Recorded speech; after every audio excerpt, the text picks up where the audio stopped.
오늘 하루도 어떻게 즐거운 시간들을 보내셨습니까?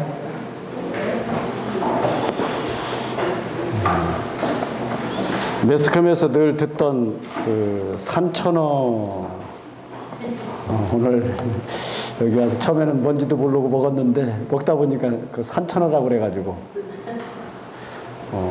고기를 잡을 때도 보니까 고기가 별로 맛없어 보여가지고 별로 그랬거든요. 근데 산천어라고 그러면서 뭐 회도 먹는다, 뭐 또 매운탕도 해 먹는다, 이야기를 듣다 보니까 이게 맛있는 고기구나 이 생각이 들었어요. 그래서 맛있는 고기라고 생각하고 먹으니까 또 맛있더라고. 처음에는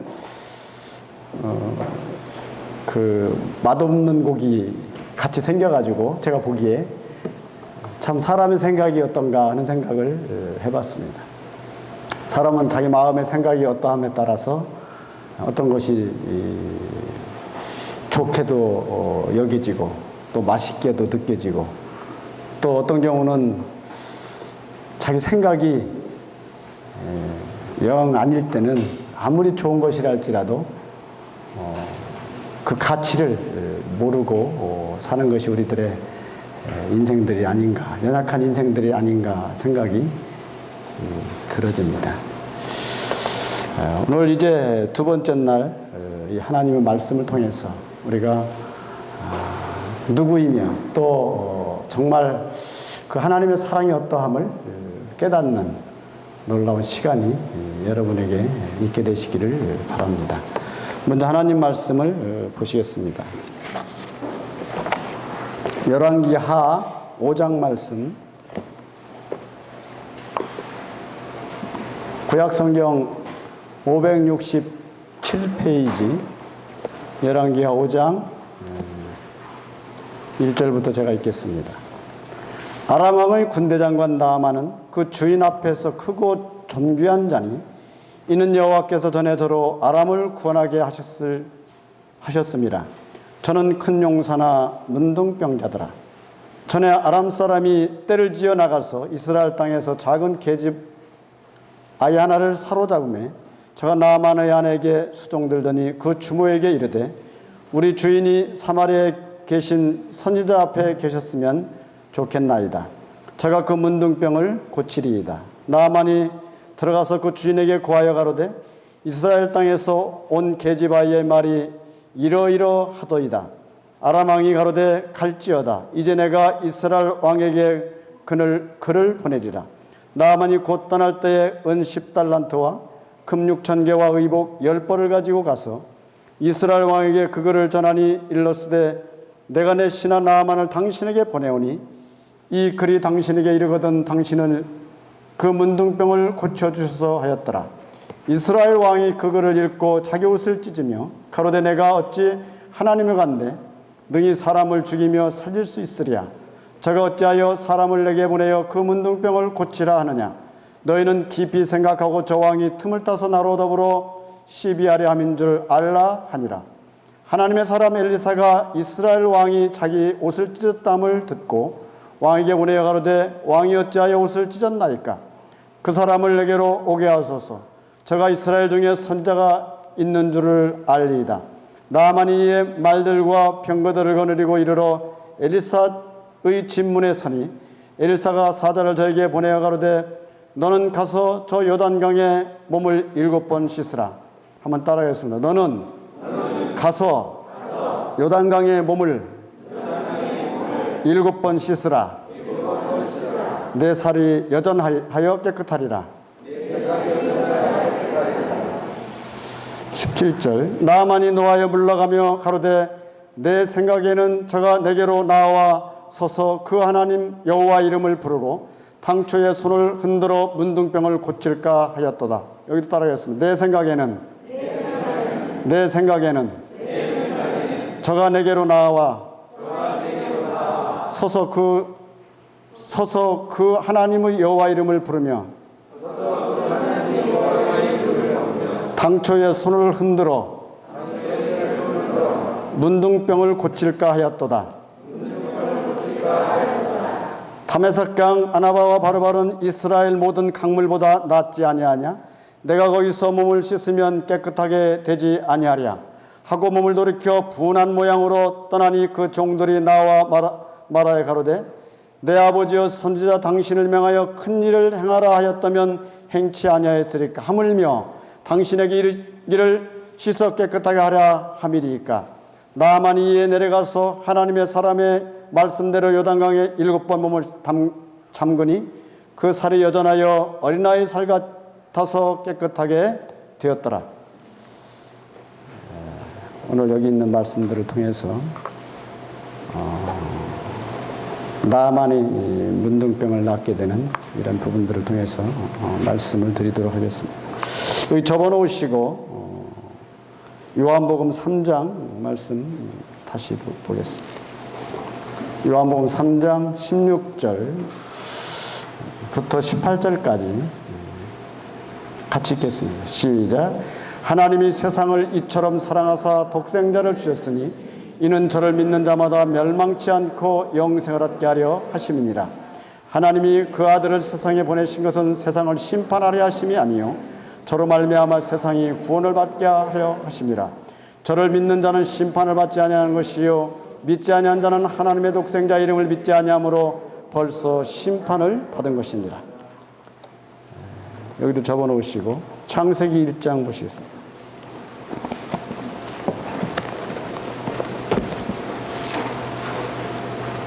창세기 1장 1절부터 5절까지 같이 읽겠습니다. 시작. 태초에 하나님이 천지를 창조하시니라. 땅이 혼돈하고 공허하며 흑암이 깊음 위에 있고 하나님의 신은 수면에 운행하시니라. 하나님이 가라사대 빛이 있으라 하심에 빛이 있었고 그 빛이 하나님 보시기에 좋았더라. 하나님이 빛과 어둠을 나누사 빛을 낮이라 칭하시고 어둠을 밤이라 칭하시니라. 저녁이 되며 아침이 되니 이는 첫째 날이니라. 27절.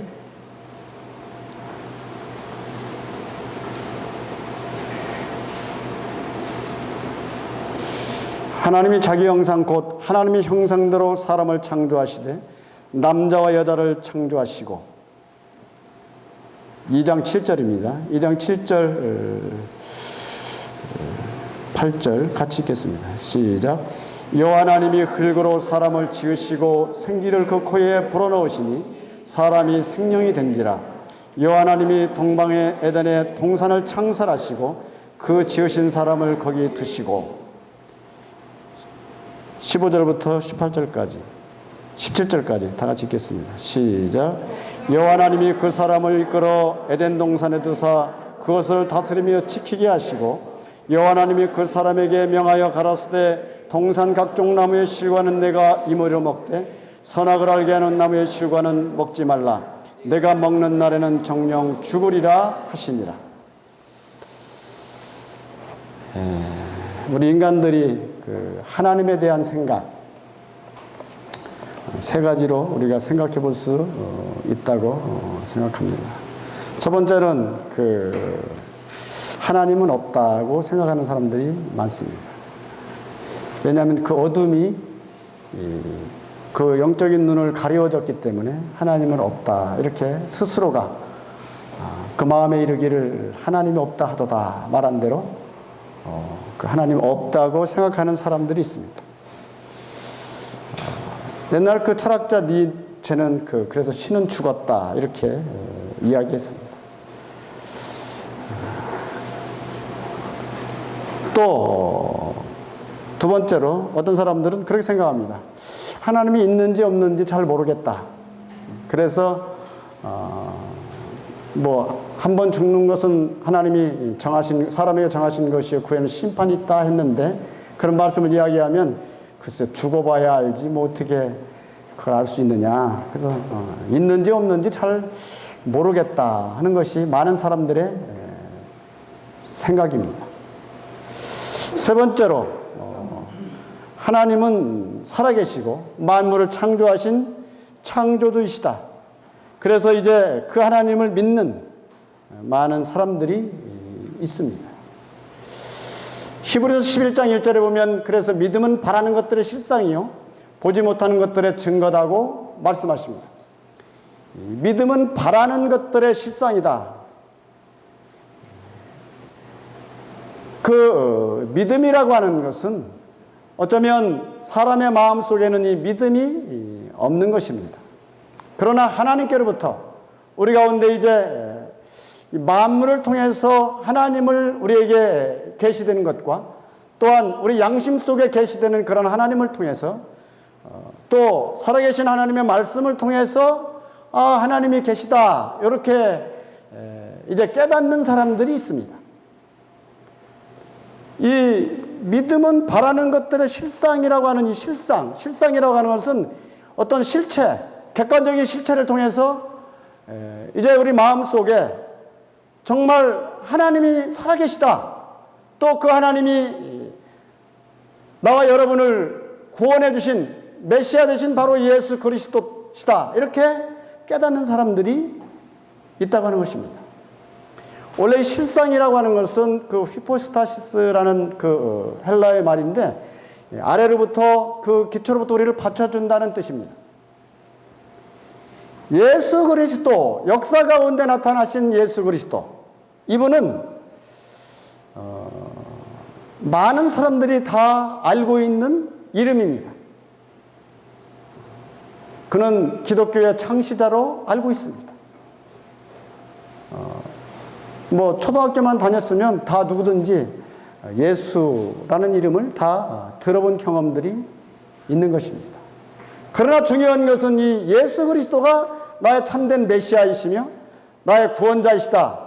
하나님의 아들이시다. 이렇게 믿는 사람들이 별로 없다고 하는 것입니다. 그것을 깨닫는 사람들이 없는 것입니다. 이것은 성령으로 말미암아 하나님의 말씀이 과연 그러한가 해서 내 마음속에 이렇게 깨달아지는 사람들이 있는 것입니다. 그래서 이것을 성경에서는 비밀이라고 말씀하십니다. 이 비밀에 관하여 이 하나님의 지혜에 있어서는 세상이 자기 지혜로 하나님을 알지 못하는 거로 하나님께서는 이 전도에 미련한 것으로 구원하시기를 기뻐하셨다고 말씀하십니다. 이 비밀은 만세와 만대로부터 감춰졌던 비밀이라고 말씀하십니다. 원래 비밀이라는 단어가 영어로 뭐라고 합니까? 네? 시크릿이라죠. 그죠? 근데 성경의 단어는 시크릿가 아니에요. 미스테리라고 되어 있어요. 만대와 만세로부터 감춰졌던 하나님의 경륜 속에 감춰졌던 이 비밀, 바로 메시아 되신 예수 그리스도는 세상 사람들에게는 미스테리라 이 말입니다. 알기는 아는데, 그 이름을 알기는 아는데 실제적으로 나의 참된 메시아 예수 그리스도께서 여러분의 과연 주인이 되셨습니까? 많은 사람들은 예수 이름을 부르면서도 그러한 예수님을 잘 모르고 있는 것이 사실입니다. 그래서 오늘 여기 이 창세기 1장에서 말씀하신 대로 태초에 하나님이 천지를 창조하셨다고 말씀하시고 땅이 혼돈하고 공허하며 흑암이 깊음에 있고 하나님의 신은 수면 위에 운행하셨느니라고 말씀해 주신 대로 이 혼돈하고 공허한 인생들의 마음 속에 계시하신 하나님, 그 하나님이 실체로, 실상으로, 사람으로 말씀이 육신이 되어 우리 가운데 오셨다고 하는 것입니다. 역사 가운데 나타나신 예수님을 오늘날 많은 사람들이 또 기독교인들이 종교 가운데 있긴 하지만 실제적으로 자기 영혼의 주인으로 메시아로 나를 구속해 주신, 나를 속량해 주신, 나를 구원해 주신, 나를 거듭나게 하시는 메시아로 우리 가운데 오신 사실을 사람들이 그냥 저 이스라엘에 왔던 어떤 그 유명한 한 사람으로 2000년 전에 왔던 한 분으로 알고 있는 것이 현실입니다. 그러나 어느 날 2000년 전에 오셨던 그 메시아 되신 예수 그리스도가 나의 주님이시다. 이렇게 깨닫는 것이 참으로 중요합니다. 구약의 많은 사람들은 예수 그리스도에 대해서 그들은 약속을 아직 받지 못하였을 때 멀리서 보고 환영하며 즐거워했다고 말합니다. 계시를 받은 자들이, 계시란 말은 깨달아 알게 하셨다는 것입니다. 그런 계시를 받은 자들이, 구약 사람들은 이 메시아가 멀리서 이제 우리를 구속하러, 우리를 구원하러 오실 메시아가 오실 것이다라고 하는 것을 그들은 멀리서 보고 환영하며 즐거워했다고 그랬어요. 그럼 오늘날 이 시대를 살고 있는 우리들은 이미 나타난 메시아를 믿는 것입니다. 마치 이와 같아요.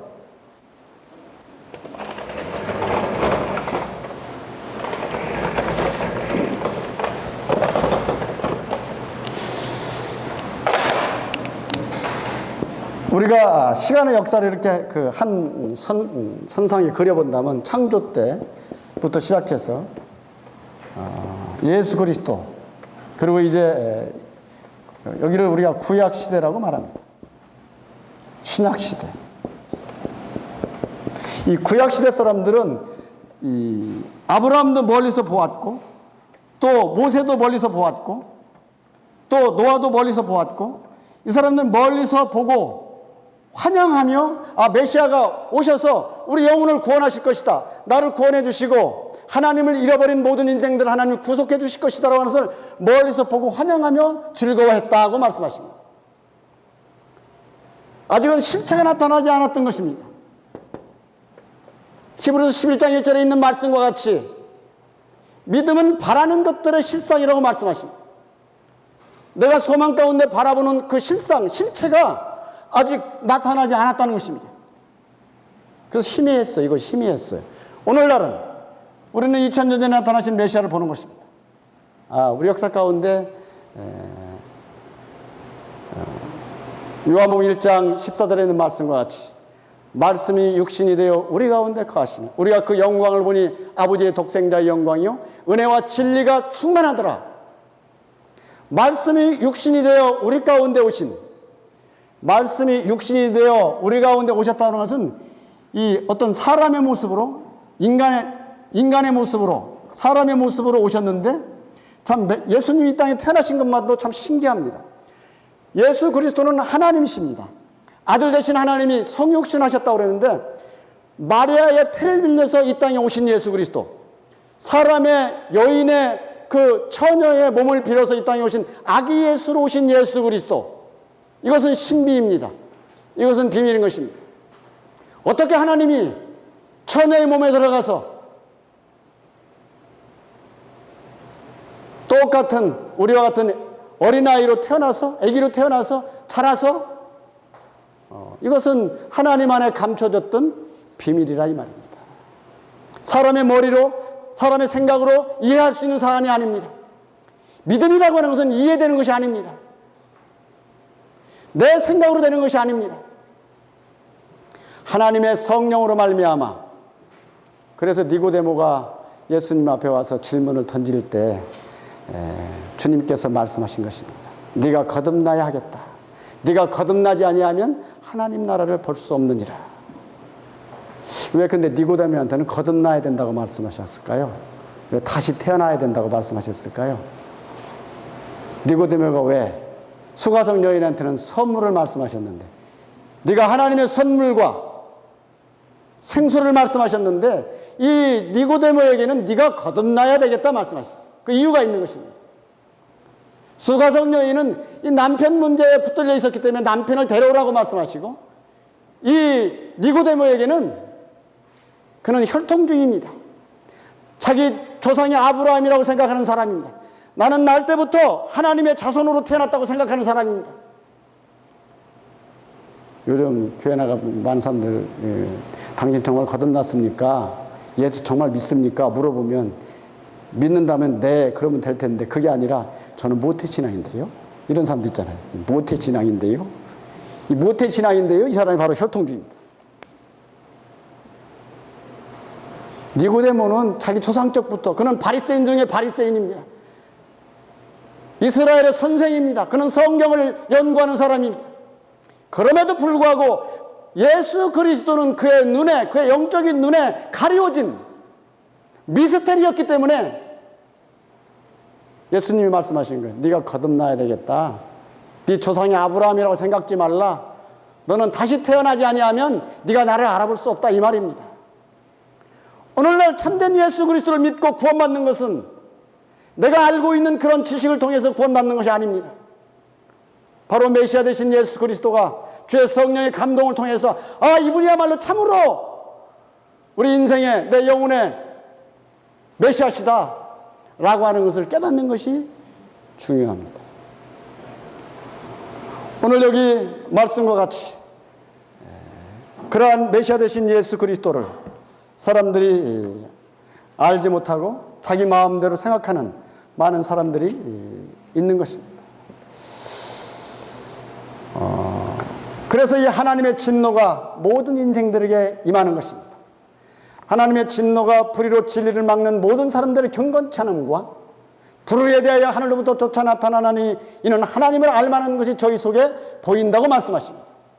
하나님을 알되 하나님으로 영화롭게도 하지 아니하며 감사치도 아니하고 오히려 그 생각이 허망해지며 그 미련한 마음이 어두워졌나니 스스로 지혜롭다고 생각하지만 우둔하게 되어 썩어지지 아니하는 하나님의 영광을 썩어질 사람과 금수와 버리 형상의 우상으로 바꾸었느니라고 말씀하십니다. 이 하나님의 진노, 이 불의에 대하여 하늘로부터 쫓아날 것입니다. 많은 사람들이 이제 하나님의 심판날이 우리 가운데 작정하시고 회개치 아니하면 이제 하나님의 심판대 앞에 서게 될 날이 오게 될 것입니다. 우리 그 시편 7편 한번 보시죠.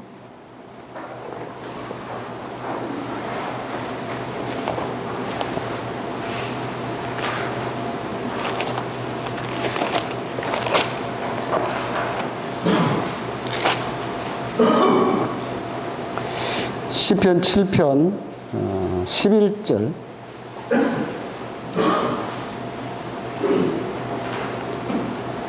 12절 다 같이 한번 읽어봅시다. 시작. 하나님은 의로우신 재판장이시며 매일 분노하시는 하나님이시로다. 사람이 회개치 아니하면 저가 그 칼을 가르시며 그 활을 이미 당기어 예비하셨도다. 여기 보니까 하나님은 의로우신 재판장이시며 매일 분노하시는 하나님이시로다. 회개치 아니하면 우리가 메시아 되신 예수 그리스도를 하나님의 사랑을 우리가 거절하고 자기 마음대로 살아간다면 하나님은 매일 분노하십니다. 하나님의 사랑을 우리 가운데 나타내셨습니다. 요한복음 3장 16절의 말씀과 같이 하나님이 세상을 이처럼 사랑하사 독생자를 주셨다고 말씀하십니다. 이것을 창세전에 하나님이 예정하시고 예비하시고 또 요한복음 1장 1절에 있는 말씀과 같이 태초에 말씀이 계시니라 이 말씀이 하나님과 함께 계셨으니 이 말씀은 곧 하나님이시니라. 그가 태초에 하나님과 함께 계셨고 만물이 그로 말미암아 지은 바 되었으니 하나도 그가 없이는 된 것이 없느니라고 말씀해 주신 대로 메시아 되신 예수 그리스도는 바로 창조주 하나님이십니다. 그가 없이는 아무것도 된 것이 없다고 말씀하십니다. 참빛 곧 세상의 각 사람에 비치는 빛이 있었나니 그가 세상에 계셨으며 세상이 그로 말미암아 지은 바 되었을 때 세상이 그를 알지 못하였고 자기 땅에 오매 자기 백성이 영접지 아니하였으나 영접하는 자 곧 그 이름을 믿는 자들에게는 하나님의 자녀가 되는 권세를 주셨다고 말씀하십니다. 자기 땅에 오매 자기 백성이 영접지 아니한 이스라엘 민족. 우리 주님은 히브리인의 혈통을 따라서 유대인의 혈통을 따라서 이 땅에 오셨습니다. 물론 어떻게 생각하면 왜 하필이면 그들의 혈통을 따라서 오셨을까? 물론 그것도 하나님의 주권입니다. 사람들은 이 하나님에 대해서 여러 가지 모양으로 자기 생각 속에 하나님을 믿으려고 합니다.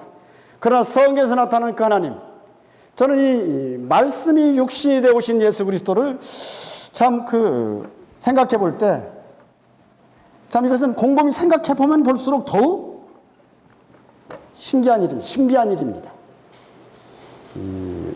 하나님의 말씀이 계셨는데, 태초에 말씀이 계시니라, 이 말씀이 하나님과 함께 계셨으니 이 말씀은 곧 하나님이시니라 그랬는데, 이 말씀이 옛적의 선지자들로 여러 부분과 여러 모양으로 우리 조상들에게 말씀하신 그 하나님이 이 마지막 날에 그 아들로 우리에게 말씀하셨으니, 말씀하신 대로 말씀이 육신이 되어 우리 가운데 오신, 다시 말하면 하나님인데 사람의 몸, 말씀이 육신이 되어 우리 가운데 거하심에, 이 거하셨다고 하는, 거하심에라고 하는 말이요, 이 거하심에라는 말이 이 어떤 천막을 치고 우리 가운데 쉐키나의 영광으로 나타나신 예수 그리스도, 실제적으로 몸으로, 사람의 몸으로 우리 가운데 나타내셨다고 하는 것입니다. 우리 가운데 거하심에, 이 말은 포장을 치고, 사람의 몸에 포장을 치고 사람의 몸에 들어가셔서 우리 가운데 어린아이로 태어나시고, 참 이것은 신기한 일 아니겠습니까? 이것을 이사야 선지자는 이사야서 7장에서 처녀가 잉태하여 아들을 낳으리니 그 이름을 임마누엘이라 하리라. 한번 따라해 봅시다. 처녀가 잉태하여 아들을 낳으리니 그 이름을 임마누엘이라 하리라. 하나님 우리와 함께 하신다는 뜻입니다. 그러한 하나님께서, 생각해 보세요. 우리가 죽은 사람이 부활하고 또 우리 영혼이 이제 하늘나라에 올라가고 영원한 천국에 거하는 문제, 이런 많은 부분들을 생각해 보세요. 하나님의 아들이, 하나님께서 말씀이 육신이 되어 처녀의 몸으로 오셨다고 하는 사실도 신비할 뿐만 아니라, 신기할 뿐만 아니라, 또한 우리가 이제 거듭난 사람들이, 구원받은 사람들이 하나님의 영으로 이제 하나님의 자녀로 태어난 사람들이 나중에 영원한 나라에 들어간다는 놀라운 사실을 생각해 보세요. 그것은 참 그냥 당연히 되는 것 같이 느껴지고 미래일이니까. 근데 말씀이 육신이 되어 처녀의 몸으로 오신 예수 그리스도, 이것도 참 비밀 아닙니까? 우리가 이제 천사장의 호령과 나팔로 이제 우리가 하늘로 끌어올라갈 때도 이것도 신비한 일입니다.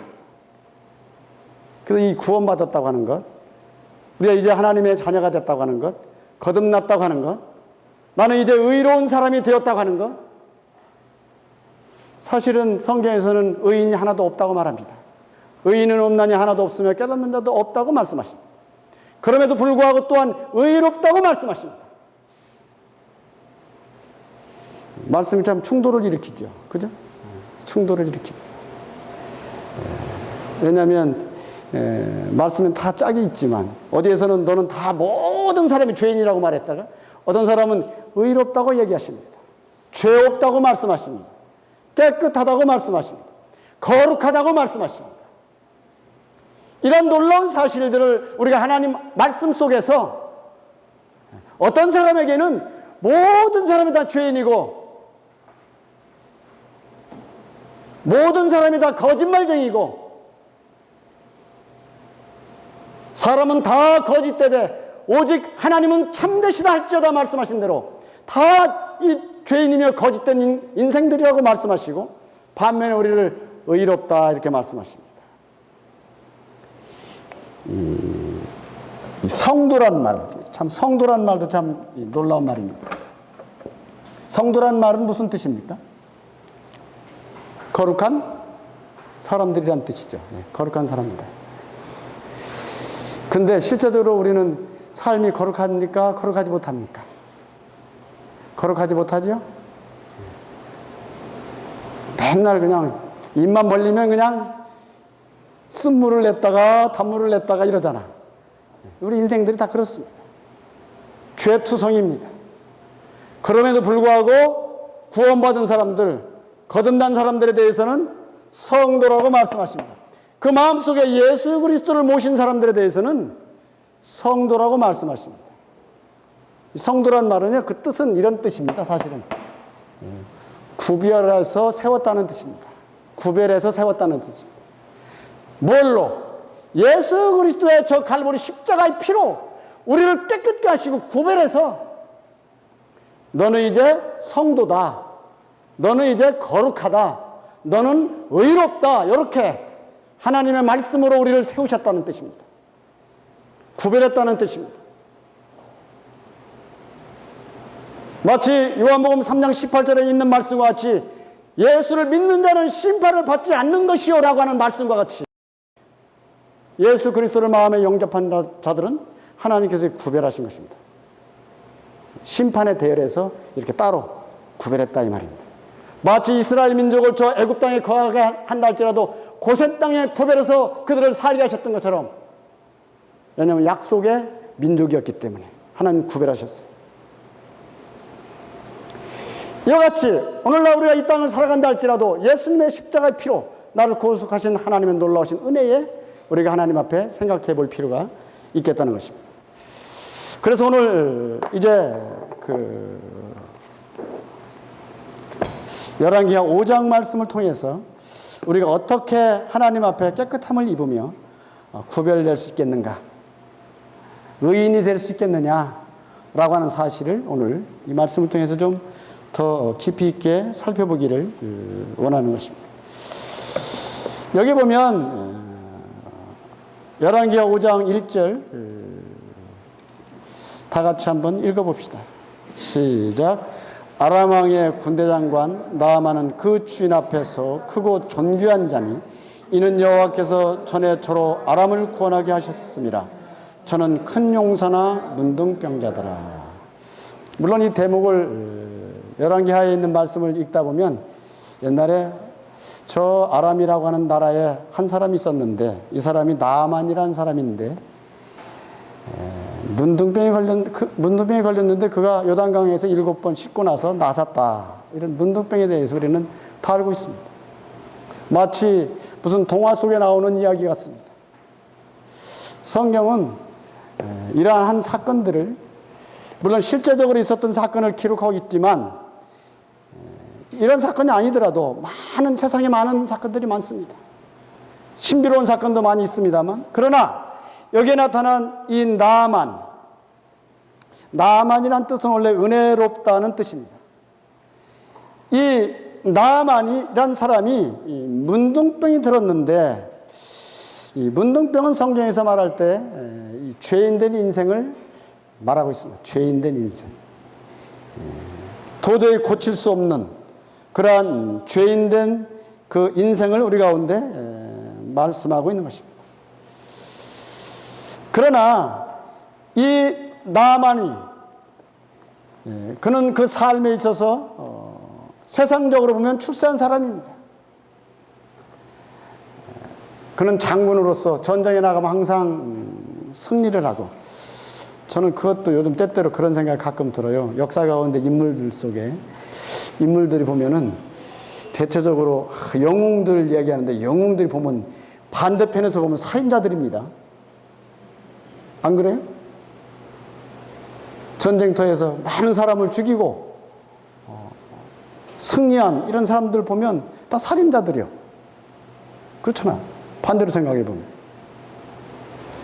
거기에 어떤 그 의를 겸하지 않으면, 어떤 의가 겸해되지 않으면 아주 나쁜 사람들입니다.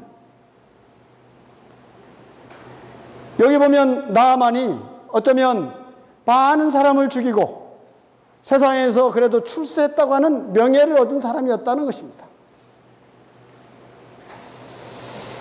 그러나 여기 보니까 세상에서 그가 출세했다 할지라도 어떻습니까? 문둥병자였다는 것입니다. 그 속이, 겉모양은 다 모든 걸 다 갖고 있는 것 같았지만 속이 이제 아주 병들어 있는, 죽을 수밖에 없는 이러한 문둥병자였음을 말하는 것입니다. 저는 과거에 몇 년 전에 이 세상에서 그래도 참 출세했다고 하는 사람들, 어떤 한 사람을 만난 적이 있습니다. 그는 그래도 참 어떤 대기업에 그래도 임원까지 지낸 그런 사람이었어요. 아주 출세한 사람입니다. 그런데 물론 돈도 많이 벌었어. 제가 가봤더니 아주 비싼 동네에 아파트에 50평 아파트인데요. 아, 이런 데도 있나 싶었어요. 들어가 봤더니 참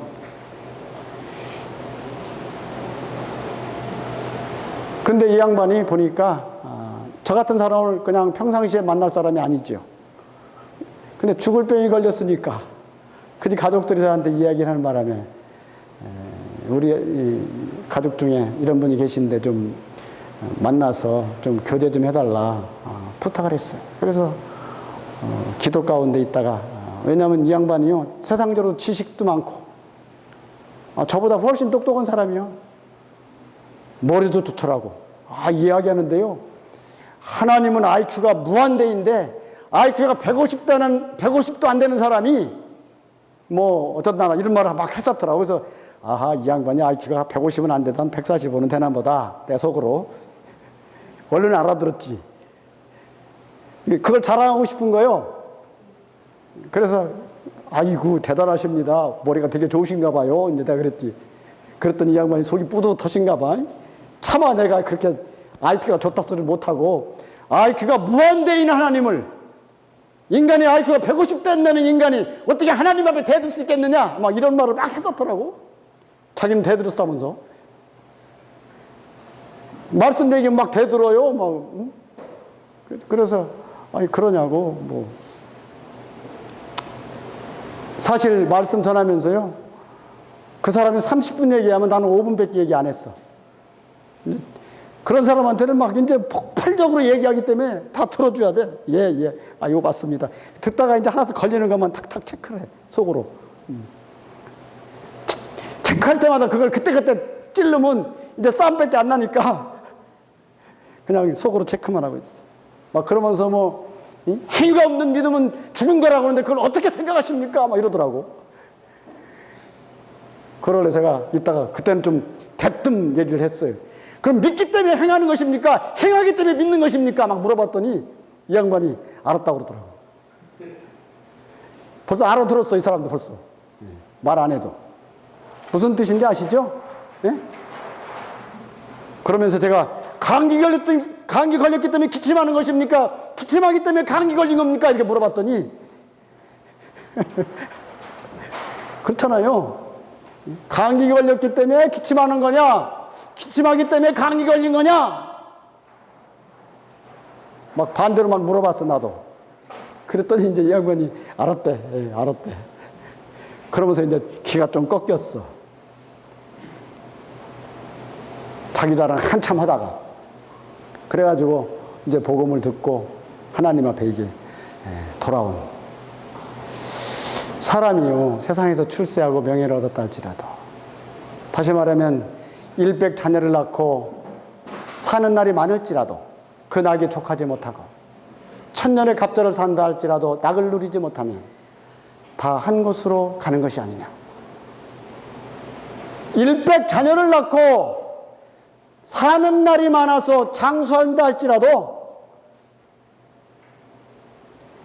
낙이 족하지 못하다. 세상에서 누려지는 이런 즐거움이 마음의 만족함이 없다 이 말입니다. 그 양반도 재산이 많아도 그것 때문에 막 그거 지키려고 생각이 많더라고. 그러면서 자기 아들이 무슨 30억을 해먹었는데 아이고 나는 3억도 없는데 30억을 해먹었다고 하면서 그냥 생각 없이 막 얘기했었더라고. 그래서 내가 아이고 대단하시네요. 재산이 얼마 있는지 모르지만 자랑을 하는 거죠. 저한테 30억을 해먹었다는 말은 아들놈 나쁘다고 얘기하는 것보다는 사실은 내가 이렇게 출세한 사람이 나 여 얘기하려고 그러는 거예요. 제가 다 알아들어요. 그래서 대단하다고 막 붕붕 뛰어졌죠. 그냥.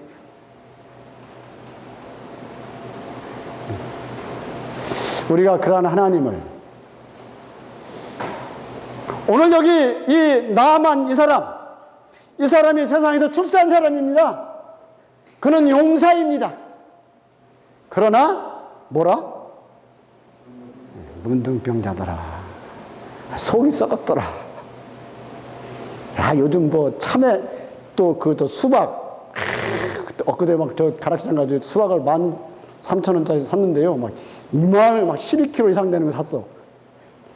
혼자 들기도 힘들어. 그 집에 야, 이렇게 큰 게 이렇게 싼가 싶어가지고 집 와서 잘랐는데요. 속도 좋아 보이더라고. 먹었더니 그냥 파이라. 맛이 없어. 물 먹은 수박인가 봐. 모양은 그럴듯한데, 아니, 속도 그럴듯 보였는데 먹으니까 이거 맛이 없어. 우리 인생들이 그래요. 겉모양이 번지르하고 다 괜찮아 보였는데 그 속이 썩었다면, 다시 말하면 심판받아 지옥 간다면, 인생은 짤막하게 지나가는, 순간적으로 찰나를 지나가는데, 이 찰나적인 인생을 살다가 사실 100살 살기도 어렵잖아. 100살 살기도 힘들어요. 한 70살 정도 되면 그때부터는 맨 아픈데 천지요. 60살만 돼도 그냥 아프기 시작해. 뭐 요즘 보니까 맨 무릎 아파서 걷지도 못하고 그냥 무릎도 아프고 허리도 아프고, 조금만 운동 좀만 덜만 해도 그냥 막 무릎도 아프고 허리도 아파. 그렇더라고. 근데 한 70살 정도 돼봐. 맨날 아픈데 천지가 이제 약이 그냥 약봉지가 그냥 천지가 약봉지고, 이제 80살만 돼봐. 어느 날 갑자기 세상을 떠나야 돼. 그러나 떠나는 걸로 끝나는 게 아니고, 성경에서는 한 번 죽는 것은 사람에게 정하신 것이요. 한번 따라해보세요. 한 번 죽는 것은 사람에게 정하신 것이요. 그 후에는 심판이 있다. 그렇게 믿으십니까? 그렇게 믿는다면 예수를 믿지 않고는 안 될 것입니다. 사람은 왜 하나님을 믿어야 되는지 아십니까? 이유가 있는 거예요.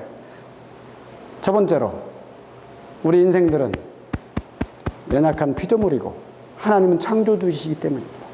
한번 따라합시다. 우리 인생은 피조물이고 하나님은 창조주시다. 피조물인 인간이 어찌 하나님을 믿겠느냐 말겠느냐 망설이고 있을 이유가 없어요. 우리는 연약한 존재들입니다. 아주 짤막한 시대를 살아가는 우리 인생들입니다. 우리 인생들이 하나님을 믿어야 될까 말아야 될까. 하나님 볼 때 하늘에서 보고 웃는다고 그랬어. 하늘에서 하나님 보고 웃으심이요, 가소롭지도 않는 인생들이 그렇게 믿어야 될까 말아야 될까, 믿어야 될까 말아야 될까 아니야. 우리는 피조물입니다. 연약한 존재들입니다. 두 번째로, 왜 하나님을 믿어야 되는가? 인간은 제한적인 삶을 살기 때문입니다. 한번 따라합시다. 인간은 제한적인 삶을 살아야 된다. 아주 짤막한 삶을 사는 거예요.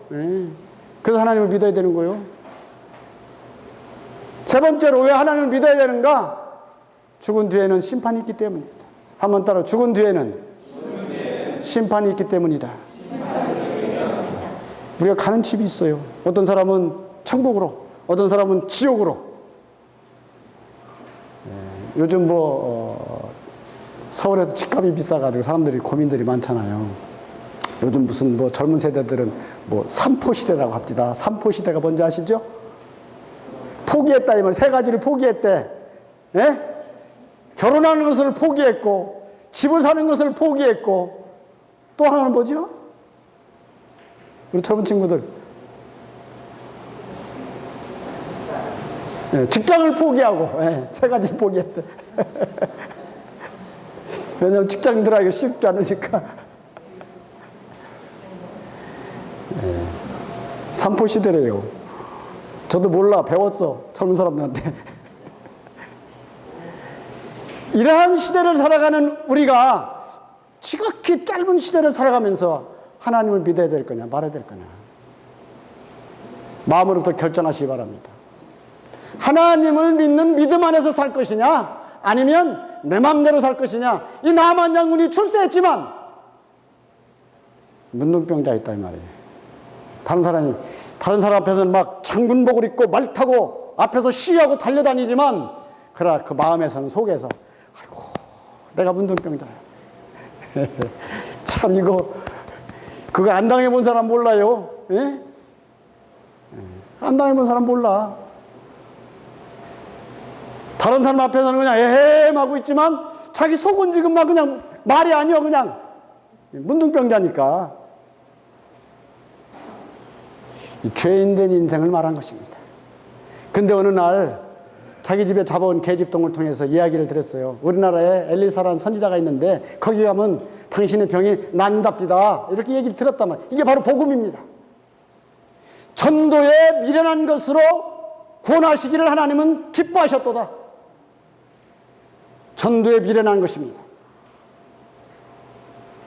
이 계집종, 자기 집에 보잘것없는 계집종이 우리나라의 엘리사를 가서 만나면 당신이 낫는다고 하는 소식을 들었어요. 니까짓 게 뭐야? 그래가지고 그냥 죽여버리면 그만이잖아. 내 문둥병을 네가 알았어? 내 수치를 알았어? 그런데 나아만은 그렇게 하지 않았어. 그걸 마음에 두었어. 그래서 이제 그 나라를 찾아갑니다. 엘리사 앞에 찾아갑니다. 근데 엘리사 앞에 찾아갔는데요. 이 사람이 그래도 막 선물도 가지고 또 막 옷도 딱 그동안 훈장받은 거 다 차고 막 부하들도 거느리고 아주 그 늠름한 모습으로 이제 엘리사 집에 찾아갔는데 엘리사는 하나님의 선지자입니다. 나와보지도 않고 자기 종한테 시켜가지고 저 가다가 저 요단강에 가서 7번 저 목욕하고 가시오. 그러면 당신 병이 낫습니다. 이렇게 전해줬어요. 이 사람이 그러니까 보니까 자기가 지금까지 그런 대접을 받은 적이 없어요. 우리 복음 전할 때요. 너무 그냥 잘할 필요 없겠더라고 보니까. 너무 잘해도 이 사람들이 교만해져. 어떤 사람은 그 전에 그런 간증합니다. 어떤 집에 가서 제가 정말 이제 예수 믿고 그 믿음이 뭔지를 확실히 알고 싶어가지고 찾아갔는데요. 자기 집에 들어오라더니 앉아가지고 그냥 그 여름날에 더운데 선풍기도 안 틀어주고 앉아가지고 둘이 그냥 땀을 삐질 흘리고 얘기를 하는데 제발 좀 선풍기라도 틀어줬으면 좋겠는데 틀어주지도 않고 지금은 에어컨 있어야 시원하게 해주잖아. 그 당시에는 에어컨도 별로 없을 때인데 그냥 막 한참 얘기를 하더래. 그 나중에 자기가 내가 이제 예수를 정말 믿었습니다 했더니 그때 가서 선풍기 가서 틀어주더래. 요즘은 너무 잘해줘가지고 사람들이 안 믿어. 믿으려면 믿고 말라면 마시오. 이렇게 아주 그냥 당당하게 어떤 때 얘기해야 돼. 그래도요, 이 믿음을 찾는 사람들은요, 바짝 달라붙습니다. 이 나아만이 이제 자기 집에 그 엘리사가 나와서 자기를 오늘 그 말씀 있잖아요. 그 상처 위에 손을 얹고 오 하나님 하면서 막 안수기도 하면서 막 때리면서 이렇게 해주기를 바랬는데 옛날에 어떤 친구가 나한테 와서 안수기도 해달라고 해서 혼났네. 그런 친구 있었어. 옛날에 한 친구 우리 집에 찾아오더니 나한테 막 안수기도를 자꾸 해달래. 그래서 여기도 보니까 이 나아만이 생각하기를 엘리사가 나와가지고 자기 몸에 손을 얹고 하나님의 이름을 부르며 자기 하나님의 이름을 부르며 이것을 고칠 줄 알았는데 나와보지도 않고 종을 보내가지고 가다 요단강 7번 목욕하고 가라 그러니까 화가 났어요. 여기 보니까 내 생각에는 그랬어요. 악인은 그 길을 불의한 자는 그 생각을 버리고 한번 따라해보세요. 악인은 그 길을 불의한 자는 그 생각을 버리고 여호와께 돌아오라. 다시 말해 하나님 말씀 앞으로 돌아오라 이 말입니다. 그러니까 엘리사가 나오지 않고 그러니까 이 나아만은 자기 생각을 했어요. 그러면서 우리나라에 있는 저 다메섹강 이 강물은 저 요단강물보다 훨씬 더 깨끗한 물이 아닌가. 목욕하라는 말에 여기까지 와가지고 저 흙탕물, 요단강물, 저 헤르몬산에서부터 저 사해바다까지 400km 이상 흘러내리는 그 요단강물, 줄기 꾸불꾸불 흘러내리는 그 흙탕물, 거기 들어가서 7번 목욕을 하고 하니까 이 나아만 장군 마음속에 자기 나라에 있는 강물이 훨씬 더 깨끗하지 않은가. 오늘날 많은 사람들이 그래요. 이 구원받고 정말 하나님의 자녀가 되라고 얘기하면 자기 지식, 자기 생각, 세상적인 고상한 철학, 그게 더 훨씬 더 좋지 않은가? 십자가의 도가 멸망하는 자들에게는 미련한 것이요, 구원 얻는 우리에게는 하나님의 뭐라고 그랬어요? 능력입니다. 요단강물은요, 바로 요단강 대신 우리 주 예수 그리스도의 십자가를 의미합니다. 7번이라고 하는 것은 완전한 숫자를 말합니다. 그 메시아 되신 예수 그리스도, 그 강물, 처녀의 몸에서 나타나신 예수 그리스도, 그리고 그는 자라나기를 연한 순 같고 마른 땅에서 나온 줄기 같아서 흠모할 만한 모양도 없고 풍채도 없은즉 사람 보기에 아름다운 것이 없는 그 예수 그리스도, 요단강물 같은 흙탕물 같은 예수 그리스도, 거기에 그 몸 문둥병과 같은 우리의 죄인된 우리의 마음과 생각을 7번 완전하게 잠궈야 되는 것입니다. 우리는 조금 90%는 잠그고 한 10%는 자기 생각을 가지고 있어. 이 사람은 깨끗함을 받을 수 없어요. 구원받지 못합니다. 요단강물 대신 우리 주 예수 그리스도 앞에, 근데 나만 장군이 그 말을 듣고요, 분한 마음으로 돌아갑니다. 돌아가는데 옆에 있는 종이 이야기합니다. 아니, 장군님, 당신 보러 그보다 더 큰 일을 하려고 했지 않겠느냐? 그렇죠. 이 사람 장군입니다. 차라리 돈을 내놓으면 돈을 내놓고 황금을 내놓으면 황금을 내놓고 나가서 전쟁에서 싸워서 이기라면 이기겠는데, 요즘 많은 사람들이 그러잖아요. 신앙을 가지려면 그냥 막 뭔가 열심히 뭔가 차라리 하라고만 하겠는데 믿으라고니까 이게 도대체가 이게 참 어렵단 말입니다. 왜? 뭐 때문에 어렵습니까? 가장 쉬운 방법인데 뭐 때문에 어렵습니까? 자기 생각 때문에. 한번 따라해요. 내 생각 때문에 어렵다. 그렇죠. 내 생각을 버려야 되는 것입니다. 우리가 믿음이라는 것은 내 생각을 버려야 돼. 마치 운동선수가, 체조선수가 이렇게 공중체조를 하는데요, 자기 코치가 가르쳐 줍니다. 이렇게 하라고. 그런데 자기 생각은 그렇게 하다 보면 머리를 땅에 곤두박질 칠 것 같으니까 못하는 것이죠. 안 되는 것이죠. 근데 그 코치가 하라는 대로 자기 몸을 완전히 날려서 맡겨버리면 어떻게 됩니까? 할 수 있는 거예요. 근데 우리는 그게 내 경험이 없기 때문에 못하잖아. 안 되잖아. 이 말씀도 마찬가지예요. 하나님의 말씀 앞에 나를 온전히 맡겨야 되는데 안 맡겨지는 거예요. 맡겨놨다가 찾아왔다가 맡겨놨다가 찾아왔다 이러는 거예요. 이게 이제 우리의 삶이에요. 그런데 이 나아만 장군이 이제 자기 부하의 말을 듣고 가만히 생각해 보니까, 그래, 요단강에 7번 들어가는 게 차라리 뭐 그렇게 어려워? 너무 쉬운 거잖아. 예수 그리스도의 십자가의 피를 내 마음속에 믿고 받아들이는 게 뭐가 어려워? 믿으면 되잖아. 아, 그렇군요. 그래서 나아만 장군이 가다가 이제 요단강에 7번 들어가기 위해서, 근데 요단강에 들어가려면 조건이 있어요. 뭐냐? 겉옷을 벗어야 되는 것입니다. 장군복을 벗어야 돼. 자기 장군복을 다 벗고 옷을 다 벗으면 어떻게 되죠? 속에 썩어가는 자기 수치를 많은 사람들에게 보여줘야 되는 것입니다. 이것이 바로 이제 오늘날 말하는 회개라고 하는 것입니다. 정말 나는 죄인이구나 하는 것입니다. 하나님 앞에 정말 나는 문둥병자와 같이 몸이 썩어서 냄새나는 정말 보잘것없는 인생입니다 라고 하는 것입니다. 여러분, 하나님 앞에 그런 고백해 보신 적 있습니까? 정말 저는 죄인일 뿐만 아니라 저야말로 너무 빈약한 인생입니다. 연약한 존재입니다. 하나님의 능력을 덧입고자 한다면, 이 부분을 믿음으로 깨닫지 못한다면, 다시 말하면 겉옷을 벗지 않는다면, 자기 겉옷은 이 권위를 상징합니다. 이것을 벗어야 되는 것입니다. 막 예수 믿으면서 그냥 목이 빳빳해가지고 막 이러면서 내가 사장인데 하고 있으면 예수를 못 믿어요. 아시겠어요? 아, 내가 누군데 하고 뭐 있으면 예수 안 믿어져. 못 믿어. 정말 나는 죄인이며 정말 연약한 존재이구나.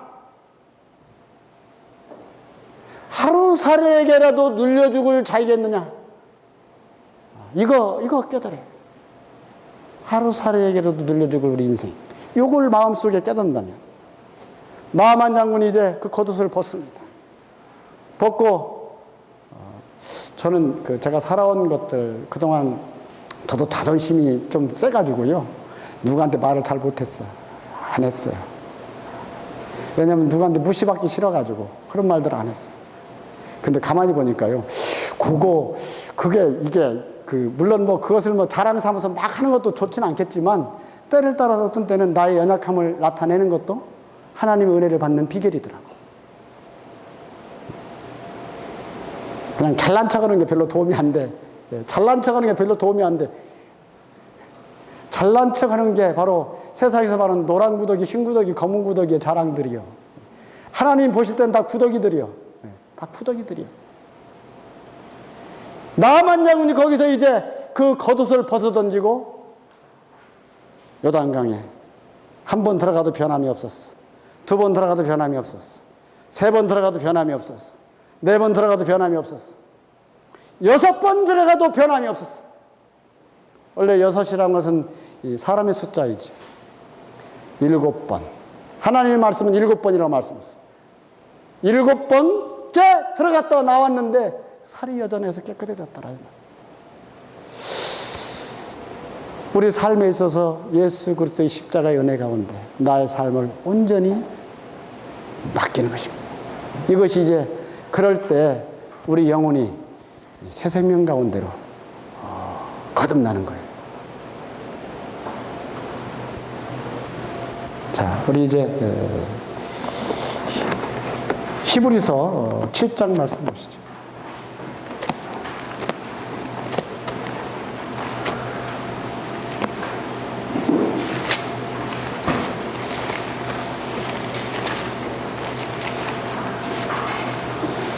다 아는 말씀들이에요. 중요한 것은 이 말씀 가운데 내가 정말 그렇구나 이렇게 마음으로부터 깨닫는 것이 중요합니다. 여기 그렇구나. 응? 히브리서 7장 25절 다 같이 한번 읽어봅시다. 시작. 그러므로 자기를 힘입어 하나님께 나아가는 자들을 온전히 구원하실 수 있으니 이는 그가 항상 살아서 저희를 위하여 간구하심이니라. 여기 보니까 그러므로 자기를 힘입어. 다시 말하면 예수 그리스도를 힘입어. 저 갈보리 십자가에서 보라 세상 죄를 지고 가는 하나님의 어린 양이로다. 말씀하신 대로 염소와 송아지의 피로 아니하고 오직 자기 피로 영원한 속죄를 이뤘다고 하는 하나님의 말씀에 힘입어 나를 온전히 내 생각과 마음을 맡기면, 다시 말하면 요단강에 완전히 7번 들어가면 이런 자들을 하나님은 온전히 구원하실 수 있다. 완벽하게. 힘입는 게 중요합니다. 하나님 말씀에 힘입는 것입니다. 어떤 사람들 말씀 받았다 이러잖아요. 말씀 받았다 이거요. 이게 하나님 앞에서 말씀을 이렇게 읽다가요. 이게 나에 대한 말씀이네. 역사 가운데 있었던 말씀인데 어떤 선지자나 어떤 사람에게 말씀하신 것인데 이게 바로 나에게도 해당되는 말씀이네. 이렇게 생각하고 이 말씀을 마음속에 두게 될 때, 그렇게 될 때 그 속에 능력이 역사합니다. 아시겠어요? 이것은 나를 구원해 주시는 말씀도 그렇고 나의 삶에 있어서도 그 말씀이 나에게 그렇게 될 때 능력이 됩니다. 또 신기한 것은 이 말씀대로 하나님은 자기를 계시하시고 나타내시고 이뤄가십니다. 그래서 말씀은 살아있다고 해요. 하나님의 말씀은 살았고 능력이 있어 저희 어떤 말씀 검보다 예리해서 혼과 영과 및 관절과 골수를 찔러 쪼개기까지 한다고 하는 말씀이 이 말씀에 나를 온전히 힘입는 것입니다. 주님이 너를 구원했다고 하니까 그렇구나. 나를 구원해 주셨구나. 로마서 3장 23절에 있는 말씀과 같이 모든 사람이 죄를 범하였음에 하나님의 영광에 이르지 못하더니 그리스도 예수 안에 있는 속량으로 말미암아 하나님의 은혜로 값없이 의롭다 하심을 얻은 자 되었느니라는 말씀 가운데 내가 죄인이었는데 예수 그리스도의 갈보리 십자가의 그 은혜를 통해서 나를 값없이 나를 이제 의인이다 라고 말해 주셨다고 하는 말씀을 내가 힘입는 것입니다. 그럴 때 나는 의인이 됐다고 말하는 것입니다. 자, 로마서 8장 한번 보시죠. 5장부터 먼저 봅시다.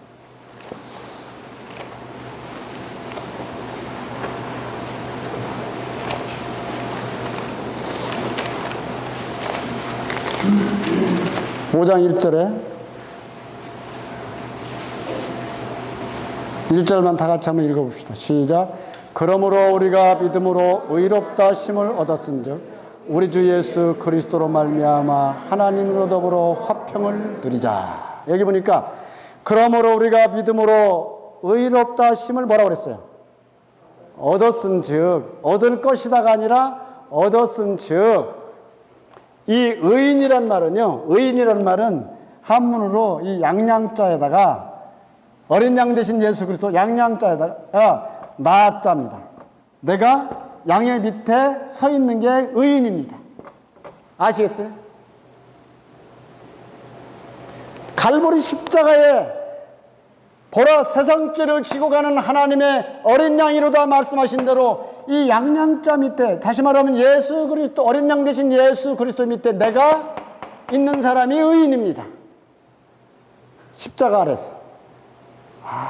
십자가의 피로 내 죄를 영원히 용서하셨구나 라는 사실을 믿는 그 믿음을 하나님은, 성경이 무엇을 말하느냐? 아브라함이 하나님을 믿음에 그 믿음을 의로 여기셨느니라. 아브라함이 그 행위가 온전하기 때문에 의인이라고 말하는 것이 아니라 성경에서 나타난, 장차 나타날 구약에 있는 이 믿음의 조상 아브라함은 자기 씨로 메시아로 오실 예수 그리스도, 메시아를 바라볼 때 그 믿음을 의로 여기셨어요. 오늘날은 과거에 나타난 2000년 전에 오신 메시아 예수 그리스도를 믿음으로, 그분을 믿음으로 우리가 의롭다. 하나님이, 내가 나 스스로 의롭다가 아니라 하나님이 의롭다고 말씀하셨다 이 말입니다. 내가 그래서 의인이 됐다 이 말. 그게 의인이 되는 거예요. 그래서 로마서 5장 8절에 말씀하시기를 우리가 아직 죄인 되었을 때 그리스도께서 십자가에 죽으심으로 하나님께서 우리에 대한 자기의 사랑을 확증하셨느니라. 확정해 놨다 이 말입니다. 어떤 사람은 그 말씀 가지고 우리가 아직 죄인 되었을 때 그리스도께서 십자가에 죽으심으로 하나님께서 자기에 대한 우리의 하나님의 사랑을 확증해 놓았다. 이 말씀을 요절로 나 달달달달 외우고 있는데, 돼지가 12마리가 소풍 가다가 자기를 빼고 이름을 센 것처럼 자기는 빼놓고서 맨날 이 말씀을 달달달달 외웠어. 그래서 자기는 맨날 죄인이야. 그 말씀을 가지고도 자꾸 제가 얘기를 하는데도 불구하고 자기는 죄인이래. 그래서 내가 그 돼지 얘기를 해줬다니까. 돼지만도 못한 인생이 그러니까. 그 얘기를 해줬더니, 그럼 여기, 나도 여기 포함됐네요? 그러더라고. 그걸 인지 알았어? 하나님이 확정해 놓으셨어요, 이미 확정해 놓으셨어요. 그래서 예수를 믿는 자는 그래서 심판을 받지 않는 것이요. 믿지 않는 자는 벌써 심판을 받은 것입니다. 이렇게 말합니다. 참, 말씀이 참, 어떻게 보면, 이 시간차가 없잖아. 벌써 심판을 받았대. 믿는 자는 심판을 또 안 받았고. 참, 이게 말씀이요. 참 재밌어. 자세히 말씀 그냥 훌렁훌렁 보지 마시고 자세히 보세요.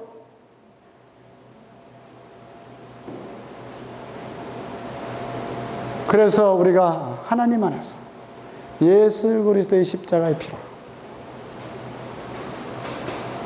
자, 또 고린도 후서 5장 한 구절부터 봅시다.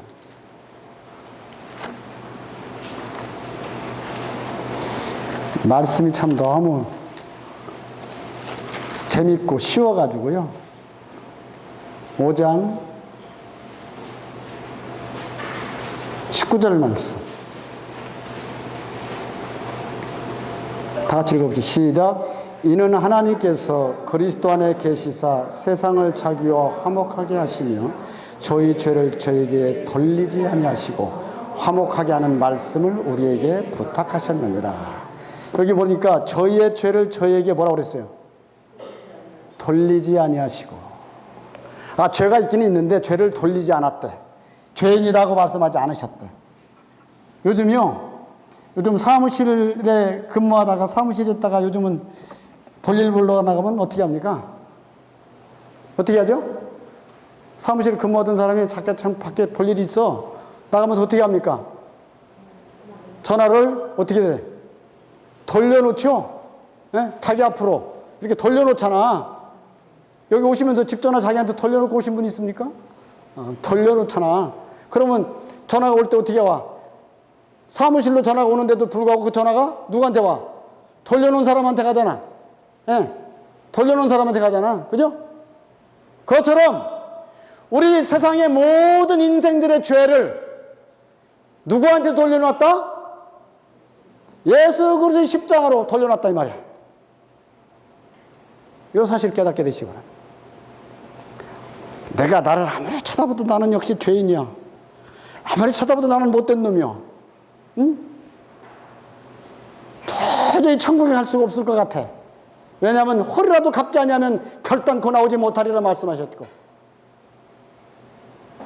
그러한 우리 인생들의 모든 죄를 사람으로서는 도저히 할 수 없는 것을 하나님이 하신 거예요. 율법으로는 사람이 할 수 없는 그것을 하나님은 하시나니, 로마서 8장에 보면 그렇게 말씀하셨어요. 사람이 할 수 없는 것을 하나님은 하셨어요. 그래서 그 죄를 이제 예수 그리스도의 십자가로 돌려놔 버렸어. 나와 여러분의 모든 죄를 이제 주님의 십자가로 돌려놔 버렸어. 돌려놓으시고, 사단이가 물어보면, 야, 너 죄 졌잖아. 물어보면, 아, 그 죄를 예수님 십자가로 돌려놨어. 예수님이 내가 담당했다 말씀하신다 이 말입니다. 돌리지 아니하시고 다 돌려놔 버렸어. 또 사람들은 이 생각이 둔하기 때문에요, 대신하셨다 또 말해요. 대신하시고.